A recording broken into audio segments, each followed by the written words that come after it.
고린도전서 7장 35절부터 40절까지 말씀으로 주 안에서 스스로 판단하라 이 제목으로 오늘 하나님 말씀을 함께 나눕니다. 기독교인들은 보편적으로 세상 사람들에게, 믿지 않는 자들에게 융통성이 없고 그래서 고집이 세고 꽉 막힌 사람으로 많이 인식되고 있습니다. 반면에 불신자들은 교회와 유사하다라고 생각하고 있는 천주교에 대해서는 융통성이 있고 세상과 소통한다, 그렇게 많이 생각합니다. 세상 사람들, 우리와 같은 신앙을 가지지 않은 사람들이 교회와 성도를 향해서 그렇게 보는 이유가 뭐겠습니까? 융통성이 없고 꽉 막혔고 고집불통이다. 많은 불신자가 우리의 전도를 받아 예수님을 믿으려 하지 않는 이유가 교회와 성도가 융통성이 없기 때문이다 라고 많이 말합니다. 불신자들은 왜 교회와 성도가 융통성이 없다, 고집불통이다 그렇게 생각할까요? 그것은 진리의 문제에 대해서 우리의 확고부동한 자세 때문에 그렇습니다. 우리는 진리의 문제, 예수 그리스도를 구주로 믿어 구원받는다는 이 진리의 문제에 대해서는 이건 전혀 타협의 대상이 아닙니다. 다른 어떤 것과도, 다른 누구와도 이 문제에 관해서는 타협할 수가 없는 거죠. 이 문제는 세상과 또 불신자들과 타협할 수 있는 것이 절대 아닙니다. 왜냐하면 진리는 변하지 않고 또 변화시킬 수도 없는 것이기 때문입니다. 성경 분명히 말씀합니다. 우리에게 구원받을 만한 다른 이름을 주신 적이 없습니다. 오직 예수 그리스도밖에 없습니다. 그래서 누구든지 예수님을 부르면, 예수님을 구주로 믿으면 그 사람이 구원받는 거예요. 다른 이름으로는 구원받을 수가 없죠. 진리가 변할 수 있다고 하는 사람이 있다면 그 사람은 온전한 믿음을 가진 사람이 아니면 이미 진리에서 떠난 사람이죠. 세월이 아무리 흐르고 세상이 빠르게 변해도 이 구원의 진리, 오직 예수 그리스도를 믿음으로만 죄 씻음 받고 구원받는 사실은 변하지 않습니다. 오직 예수 그리스도만을 통해서 우리가 구원받습니다. 이것이 진리이다 보니 교회와 성도는 진리를 수호하기 위해서 생명을 걸어야 합니다. 그래서 다른 종교에 대해서 배타적일 수밖에 없죠. 왜 그렇습니까? 다른 종교에는 구원이 없기 때문입니다. 예수님 외에는 구원이 없기 때문이죠. 아무리 선한 일을 많이 하고 사람들에게 존경받는 종교라 하더라도 예수님 외에는 구원이 없습니다. 윤회와 해탈을 이야기하며 참선하는 불교에는 구원이 없습니다. 전생을 이야기하며 환생한다고 하는 달라이 라마가 있는 티벳 교회도 구원이 없습니다. 천국에 가기 위해서 성전을 버린다고 하는 이슬람 교회에 구원이 없습니다. 많은 불신자가 유사하다고 여기는 천주교도 마찬가지죠. 오직 예수 그리스도만을 통해서 우리는 구원받는 겁니다. 예수님을 나의 구주로, 예수님이 나의 모든 허물과 죄를 대신 지시고 십자가에 박혀 죽으셨음을 믿을 때 구원받는 겁니다. 이 진리를 우리는 알고 믿기 때문에 구원에 관해서 우리는 배타적일 수밖에 없습니다. 이제는 그리 놀랄 일도 아니게 되었습니다만 성탄절이 되면 절에 크리스마스 트리가 세워지고 중들이 성당에 같이 와서 성탄 미사를 참석합니다. 또 석탄일이 되면 이제 4월 초파일이 되면 신부와 수녀들이 절에 가서 그들의 어떤 집회에 참석하면서 서로를 축하하기도 합니다. 서로의 종교를 인정해 주자고 하면서 서로 그렇게 하는 거예요. 천주교와 불교가 서로 왔다 갔다 하죠. 불교에도 불교의 구원이 있고 천주교에도 천주교의 구원이 있다. 그들은 그렇게 말하는 거예요. 이것이 종교다원주의죠. 이것은 절대적으로 틀린 것입니다. 구원은 오직 예수 그리스도만을 통해서 받습니다. 따라서 구원의 문제에 관해서 우리는 절대로 융통성을 발휘할 수가 없는 거예요. 외골의 길을 계속해서 갈 수밖에 없죠. 세상으로부터 외골이라고 욕을 먹더라도 할 수 없습니다. 계속해서 우리는 한 길을 고집할 수밖에 없는 겁니다. 왜냐하면 정말 이 길, 오직 예수 그리스도 외에는 구원이 없어서입니다. 이렇게 구원에 관해서 우리는 융통성을 볼 수 없는데 이렇게 구원에 관한 태도가 때로는 세상을 너무 이분법적으로 보게 되는 경우가 있어서 문제가 되기도 합니다. 물론 우리가 살아가는 이 세상은 선과 악의 대립이 이루어지고 있고 예수 그리스도를 구주로 믿어 구원받는 사람과 믿지 않아 구원받지 못하는 사람으로 분명히 나뉩니다. 그렇지만 우리가 살아가는 삶의 모든 영역, 그렇게 선과 악의 대립으로 선한 것과 악한 것으로만 구분할 수는 없는 거예요. 죄의 문제가 아닌 것들은 얼마든지 많이 있죠. 오늘 바울은 고린도 교회에 편지를 보내면서 그렇게 구원의 진리와 관련되지 않은 문제에 대해서 분명하게, 또 선하고 악한 것이 아닌 문제에 대해서 어떻게 할지에 대해서 말씀하고 있습니다. 그 결혼에 대해서 말씀하고 있죠. 오늘날 결혼과 출산, 육아와 노후의 문제는 개인의 문제를 넘어서 이제는 사회의 문제가 되고 있습니다. 출산율이 낮아지고 인구가 감소하고, 이것이 한 개인의 문제가 아니에요. 내가 결혼을 안 하겠다, 나 혼자 살겠다, 자녀를 낳지 않고 그냥 살겠다, 이 개인의 문제가 아니고 이제는 사회의 문제고 국가의 전망의 문제가 되어버린 겁니다. 먹고 사는 문제에 너무나 매여 있다 보니까 결혼이 늦어지고 있고, 또 결혼했다 하더라도 두 사람이 먹고 살기도 힘들어서 아이를 늦게 낳거나 낳지 않는 가정이 많아지고 있습니다. 또 아이를 낳으면 아이를 양육하는 문제로 힘들어합니다. 자녀를 낳아도 감당하기 어려운 교육비로 인해서 다들 힘들어하죠. 이렇게 가족의 생계를 위해 일하다 보니까 정작 자신들의 노후에 대한 대비는 제대로 하지 못해서 이제는 또 노후의 문제도 많이 나오고 있습니다. 이런 문제에 대해서 성도는 어떤 태도를 취해야 되겠습니까? 오늘 본문에서는 계속해서 결혼에 관한 문제를 언급합니다. 36절 보면 약혼녀에 대한 행동이라고 말씀하고 있는데, 아마도 그것은 약혼하였지만 계속해서 결혼을 미루는 것을 말하는 것 같습니다. 그렇게 볼 수 있는 이유는 계속해서 이어지는 말씀에 그 약혼녀의 혼기도 지나고 라고 말씀하므로, 약혼하고 이 혼기가 지났지만 결혼을 미루는 것으로 우리는 볼 수가 있습니다. 결혼에 관해서 바울은 고린도 교회 성도를 권면하면서 자신이 이런 이야기를 하는 이유에 대해서 먼저 밝히는데, 35절 말씀에 내가 이것을 말하면 너희의 유익을 위함이요 너희에게 올무를 놓으려 함이 아니다 라고 말합니다. 즉 성도로서 살아감에 있어서 유익하도록 내가 말한다라는 겁니다. 유익하도록, 영적 유익을 먼저 생각하는 거예요. 교회에서 성도들에게 어떤 권면을 할 때 그것은 영적 유익에 관한 말씀을 하는 거죠. 바울은 지금 고린도 교회 성도들의 영적 유익을 위해서 말하고 있는 겁니다. 이 결혼이라고 하는 것은 옳고 그름의 문제가 아닙니다. 홍기가 찬 남자와 여자, 젊은 남자와 여자가 서로의 배우자를 찾아서 만나고 결혼하는 것, 그것은 지극히 당연합니다. 이것은 진리와 비진리의 문제가 아닙니다. 바울은 앞서 28절에서 분명히 말하죠. 장가가도 죄짓는 것이 아니요 처녀가 시집가도 죄짓는 것이 아니다 라고 말했습니다. 결혼하는 것은 구원의 진리와 관계된 문제가 아닙니다. 좋은 배우자가 있으면, 그래서 두 사람이 결혼하기를 원한다면 결혼해도 좋고, 만일 혼자 있기를 원한다면 혼자 살아도 그것이 구원의 진리 문제에 대해서는 전혀 거리낄 것이 없다라는 겁니다. 왜냐하면 결혼하든지 하지 않든지 구원받는 것은 오직 예수 그리스도를 구주로 믿어야 구원받기 때문입니다. 믿는 청년들이 반드시 결혼해야 구원받고 그런 것이 아니라는 거죠. 결혼은 구원과는 별개의 문제예요. 앞서 기독교인들의 융통성 문제에 대해서 말씀드렸는데, 구원의 진리에 관하여는 우리가 융통성을 볼 수 없지만 구원의 진리가 아닌 문제, 오늘 본문으로 본다면 결혼의 문제에 대해서는 얼마든지 융통성을 볼 수가 있습니다. 일찍 결혼하든 늦게 결혼하든 그런 어떤 융통성을 볼 수가 있다는 거죠. 36절에서 바울은 계속해서 이렇게 말합니다. 그러므로 만일 누가 자기 약혼녀에 대한 행동이 합당하지 못한 줄로 생각할 때 그 약혼녀의 혼기도 지나고 그같이 할 필요가 있거든 원하는 대로 하라. 그것은 죄 짓는 것이 아니니 그들로 결혼하게 하라 라고 말씀합니다. 이미 약혼했으면서 계속해서 결혼을 미루는 것이 합당하지 않다라고 여긴다면 결혼을 하라는 겁니다. 더 미룰 이유가 없다라는 거죠. 그것은 죄 짓는 것이 아니라는 겁니다.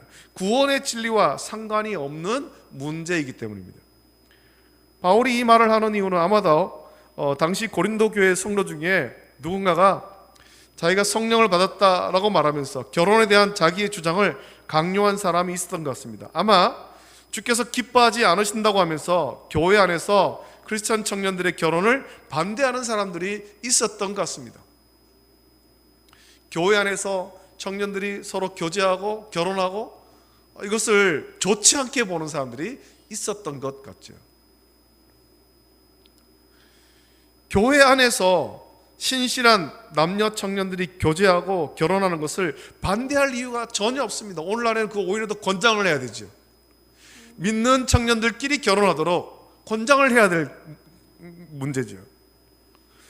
교회 안에서 신실한 남녀 청년들이 교제하고 결혼하는 것, 그것은 죄 짓는 것이 아니기 때문입니다. 구원의 문제와 상관이 없는 문제입니다. 그래서 신실한 남녀 청년이 결혼을 약속하였음에도 불구하고 그것을 반대하는 것은 옳지 않다라는 겁니다. 교회 안에서 젊은 남녀 청년이 서로 사랑하고 서로 교제를 나누고 서로 약혼하고 결혼을 약속했는데 너희들이 이 교회 안에 분위기 그린다, 결혼 안 된다, 반대할 이유가 없다는 겁니다. 그렇게 해서는 안 된다는 거죠. 바울이 견해는 이렇습니다. 37절 38절에 기록된 말씀 보면, 그러나 그가 마음을 정하고 또 부득이한 일도 없고 자기 뜻대로 할 권리가 있어서 그 약혼녀를 그대로 두기로 하여도 잘하는 것이니라. 그러므로 결혼하는 자도 잘하거니와 결혼하지 아니하는 자는 더 잘하는 것이니라 라고 말합니다. 자, 이게 무슨 말이겠습니까? 바울은 37절 말씀을 통해서 이런 문제를 만났을 때, 즉 구원의 진리와 상관이 없는 보편적인 문제를 만났을 때 스스로 잘 판단하라는 겁니다. 영적 유익을 생각하면서 스스로 잘 판단하라, 마음에 정하라는 겁니다. 그냥 내 감정대로 하는 것이 아니라 영적 유익을 생각해서 판단하라는 거죠. 구원의 진리와 상관이 없는 문제에 관해서 누군가의 말에 휩쓸리는 것이 아니라 스스로 마음에 정하고 영적 유익으로 판단을 하라는 겁니다. 그리고 그 문제에 대해서 어떻게 결정하든지 마음에 정하였다면 잘하는 것이라고 말씀하면서, 그렇게 마음이 정할 때 전제 조건이 있음을 말합니다. 그 전제 조건은 39절에 기록하는데, 39절 말씀 보니까 아내는 그 남편이 살아있는 동안에 매여 있다가 남편이 죽으면 자유로워 자기 뜻대로 시집 갈 것이나 주 안에서만 할 것이니라 라고 말씀하면서, 스스로 마음이 정하고 판단할 때 전제 조건이 주 안에서만 할 것이다 라고 그렇게 말하고 있습니다. 영적 유익을 생각하라는 겁니다. 육신의 정욕을 따라하는 것이 아니라 영적 유익을 따라서, 즉 우리가 구원의 진리와 상관이 없는 보편적인 문제를 판단할 때 스스로 마음에 정하고 판단할 수 있는데, 그렇게 스스로 마음에 정하고 판단할 때도 주 안에서 하라는 겁니다. 영적 유익을 생각하라는 겁니다. 스스로의 영적인 유익, 가정의 영적인 유익, 교회 공동체의 영적 유익을 생각하라. 이것이 굉장히 중요한 것입니다. 이렇게 말하는 이유가 무엇이냐면, 성도의 삶에서 가장 중요한 것은 고린도전서에서 계속해서 반복해서 말씀하고 있는데, 하나님께 영광을 돌리는 삶이 가장 중요한 것입니다. 하나님을 기쁘게 하는 삶이 가장 중요한 것입니다. 그것은 우리가 예수 그리스도를 본받고 온전한 성도로 살아가는 것입니다. 우리의 삶을 통해 하나님께 영광 돌리는 삶을 저와 여러분은 살아가야 되는 겁니다. 모든 성도가 그렇게 살아가야 되는 것입니다. 주님의 뜻을 묵상해야 되는 것이죠. 이것을 위해서 구원의 진리 위에 굳게 서야 하며 흔들리지 않는 믿음으로 살아가야 되는 것입니다. 괜히 어떤 육체의 정욕을 따라 그렇게 살아가는 것이 아닙니다. 경제적인 유익을 추구하는 것이 아닙니다. 영적인 유익을 구하는 것입니다. 어떤 유혹과 환난과 핍박이 있더라도 구원의 진리 위에 굳게 선 믿음이 흔들려서는 안 되는 것입니다. 또 자신이 어떤 판단을 했을 때 그것이 자기만 아니라 가족과 교회 공동체 모두에게 영적 유익이 되어야 될 겁니다. 많은 사람들이 이 부분에서 많이 놓치고 있습니다. 자신의 육체의 정욕을 따라 판단하고 그렇게 판단하면서 개인에게도 영적인 유익이 되지 않을 뿐만 아니라 가정에도 영적인 유익을 주지 않고 교회 공동체에도 영적인 유익을 주지 않고 오히려 해를 끼치는 그런 판단도 많이 있다라는 겁니다. 특히 결혼에 관해서는 더 그렇죠. 이것이 가장 중요하고, 또 구원의 진리 외의 문제, 우리의 삶에 있는 보편적인 문제에 대함에 있어서 그것이 죄 짓는 것이 아니라 하더라도 과연 지금 내가 하는 이 일이, 이 행동이 주를 기쁘시게 하는 것인가, 나와 우리 가정 또 우리 교회 공동체에 영적인 유익을 주는 것인가, 그것을 스스로 잘 판단해야 되는 것입니다. 오늘 본문에서 약혼자가 결혼을 미루다가 마침내 결혼하든지 혹은 그 약혼을 취소하고 혼자 지내든지 그것은 구원의 진리와 상관이 없지만, 과연 결혼하는 것이나 혹은 약혼을 취소하고 혼자 지내는 것이 주께 영광 돌리는 일인지를, 또 자기와 또 가족, 또 교회 공동체에 영적인 유익이 있는지를 주 안에서 스스로 판단하라는 것입니다. 이것이 죄 짓는 일은 아니지만 주 안에서 마음을 정하고 스스로 잘 판단해야 되는 거예요. 영적인 유익을 구하며 판단해야 됩니다. 그래서 39절 말씀에서 남편이 먼저 죽은 아내가 여전히 죽은 남편의 아내로 지내든지 아니면 자유로워 자기 뜻대로 다른 사람에게 시집가든지 이걸 자유롭게 할 수 있는데 주 안에서만 하라라고 권면하고 있습니다. 주 안에서 영적인 유익을 구하라는 겁니다. 영적인, 육체의 정력을 따라하는 것이 아니고 영적인 유익, 자기와 또 가정 공동체, 교회 공동체 모두에게 영적 유익이 있는 판단을 해야 하는 것입니다. 우리는 이것을 우리의 보편적인 삶에 적용해야 됩니다. 단지 결혼의 문제뿐만 아니라 삶의 모든 문제에 있어서 구원의 진리와 상관이 없는 문제일지라도 내가 누군가를 만나고 시장에서 물건을 사고 파는 행위, 그리고 가족들을 대하고 세상에서 내가 맡은 일들을 할 때도 그 모든 일들이 구원과 직접적으로 상관이 없는 문제일지라도 지금 내가 하는 이 행동이 주를 기쁘시게 하는 것인지 주께 영광 돌리는 일인지를 마음에 정하고 영적인 유익을 구하며 스스로 잘 판단하라는 겁니다. 이걸 다르게 말하면 우리가 세상 가운데 살 때도 우리의 삶의 모든 행동이 거룩하게 구별되어야 되고 하나님의 영광을 위한 삶으로 변화되어야 된다는 겁니다. 성령으로 변화되어야 된다는 것입니다. 우리가 말 한마디를 할 때도 이것이 과연 내 영적인 유익을 주는 것인지 우리의 언어 생활이 바뀌어야 되는 것이죠. 그렇게 판단하고 행동하면서 우리는 전제 조건이 있는데 주 안에서입니다. 주 안에서. 세상 가운데 살고 있지만 나는 주 안에 있는 사람입니다. 우리는 주 안에 있는 사람. 그래서 하나님의 영광을 위해서 우리의 삶이 바뀌어야 되는 것입니다. 우리가 이런 마음, 즉 모든 일을 대함에 있어서 영적 분별력을 가지고 흐트러짐 없이 주를 섬기며 살아간다면, 그래서 모든 일을 주 안에서 스스로 판단하고 주를 기쁘시게 하는 삶을 살아간다면, 영적인 유익을 구하며 살아간다면 우리의 삶은 더 복된 삶이 될 것입니다. 하나님께서 기뻐하시는 삶이 되는 거죠.